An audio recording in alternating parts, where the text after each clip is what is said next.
Baik, bismillahirrahmanirrahim. Assalamualaikum warahmatullahi wabarakatuh. Di video ini kita akan lanjutkan lagi materi kita di mata kuliah Teknik Biomedika. Baik, pembahasan selanjutnya adalah tentang action potensial ya. Jadi diharapkan mahasiswa setelah menonton video ini diharapkan sudah memahami apa itu action potensial dan bagaimana terjadinya di dalam sel. Kita review sejenak. Di video sebelumnya kita sudah mempelajari ada salah satu jenis sel yang difungsikan untuk mengirimkan sinyal dari satu tempat ke tempat lain secara elektrik ya. Namanya adalah sel neuron. Kemudian kita sudah belajar juga bahwa di tubuh kita ada sistem pumping ya, pumping. Tujuannya untuk apa? Mempertahankan tegangan di dalam sel agar tetap negatif 70 mV ya. Nah, hari ini kita akan belajar ketika itu sudah tidak terjadi lagi ya. Nah, pada kondisi tertentu sel body ini akan membiarkan ya akan terjadinya action potensial. Apa itu action potensial? Action potensial itu adalah ketika tegangan di dalam sel itu sudah tidak bisa dipertahankan negatif 70 mV lagi ya. Biasanya terjadi karena rangsangan dari dendrit sudah melebihi batas atau sudah melewati threshold tertentu. Nah, berapa nilai thresholdnya? Nilai threshold untuk melakukan action potensial itu adalah negatif 55 mV ya.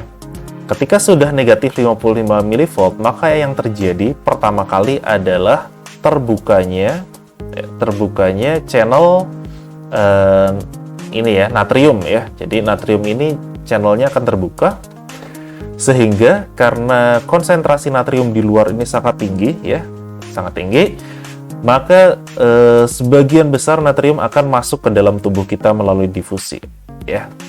Karena di dalam sel itu sangat sedikit ya natriumnya. Nah, karena masuk, maka di bagian dalam ini semakin positif ya, semakin positif.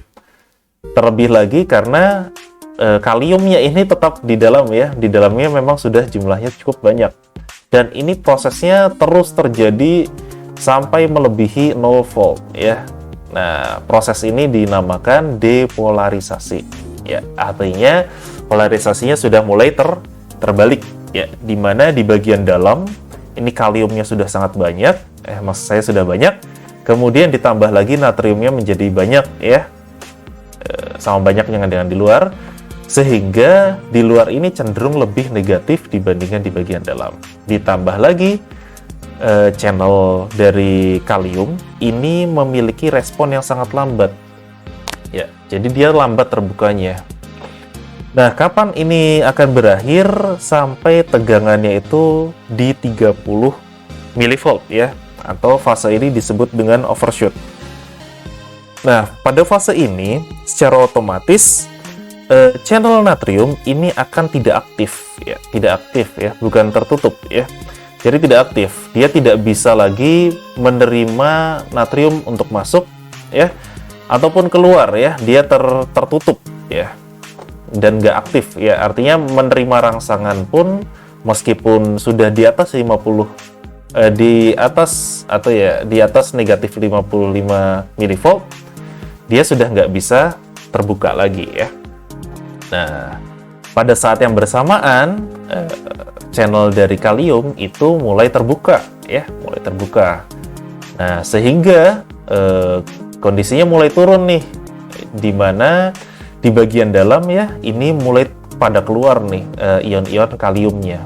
Karena pada keluar, maka di bagian dalam itu sudah mulai turun tegangannya ya, sudah tidak terlalu positif lagi. Dan ini terus terjadi sampai kapan? Sampai tegangan itu di bawah negatif 70 mV ya. Ini kenapa terjadi? Karena sekali lagi respon dari channel kalium ini sangat lambat ya. Jadi dia juga terlambat tertutup, di mana di bagian dalam ini sudah hampir habis ya, atau sangat sedikit sekali kaliumnya yang ada di bagian dalam ya. Dan pada saat yang bersamaan salurannya ini kembali menjadi aktif lagi ya. Jadi dia sudah bisa menerima rangsangan lagi.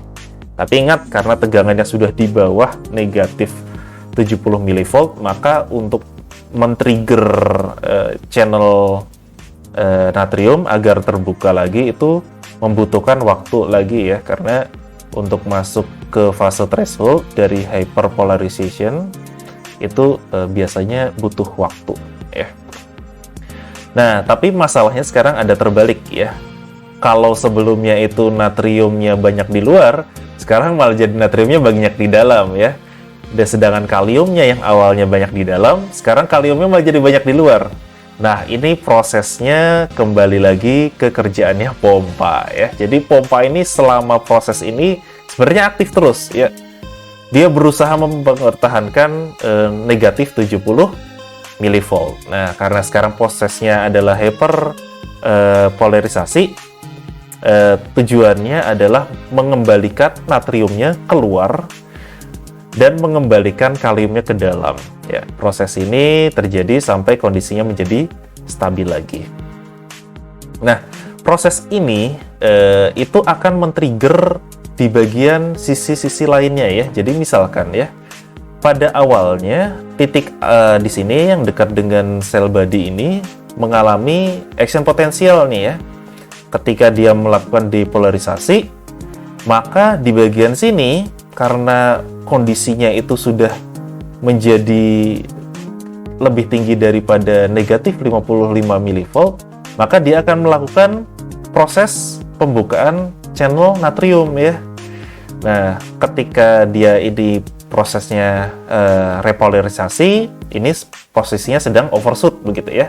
Dan ketika ini sudah masuk ke proses overshoot ya, selanjutnya ya, ini mengalami pembukaan natrium begitu ya, pembukaan channel natrium, dan ini terjadi seperti efek domino ya, terus menerus ya. Jadi efeknya itu satu arah ya. Kenapa tidak kembali ke arah sebaliknya? Kembali lagi karena prosesnya ini channel natriumnya ketika setelah melakukan ini ya, depolarisasi dan overshoot, ini kondisinya tidak aktif. Artinya dia nggak bisa kembali nih aliran sinyalnya ya. Ini luar biasa sekali ya ciptaannya ya. Kalau saja ini tidak ditutup, maka bisa saja sinyal itu nggak akan sampai ke ujung akson ya. Nah, jadi sebagai review kita bahas lagi ya. Awalnya dendrit ini menerima rangsangan, kemudian sel body ini akan memberikan respon ya. Kemudian akan terjadi action potensial di pangkalnya di sini, kemudian akan merambat ke celah-celah ya, celah-celah dari akson ini ya, hingga akhirnya masuk ke akson terminal dan akan dilanjutkan ke sel neuron lainnya atau akan dilanjutkan ke motorik ya, ke motorik misalkan untuk melakukan pergerakan otot gitu ya. Oke, itu pembahasan kita hari ini. Mudah-mudahan ilmunya bermanfaat. Wassalamualaikum warahmatullahi wabarakatuh.